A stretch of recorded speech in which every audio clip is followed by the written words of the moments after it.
I'm Ryan, and I'm here today in the quick lane, and I'm going to show you how to fill up your own washer fluid. When you go to fill up your washer fluid, you want to try and find this cap right here. See, the design has a little windshield on it. You don't want to put your washer fluid in your engine oil, your coolant, or your power steering fluid. That would be bad.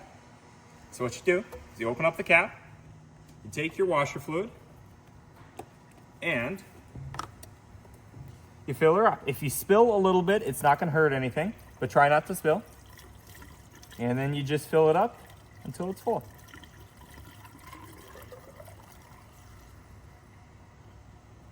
Easy peasy, lickety split. Make sure that the cap is shut. You don't want any dirt getting in there.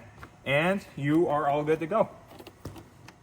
If you need any assistance filling up your washer fluid, if you're not confident or have any questions, please come to Quick Lane, Drayton Valley Ford.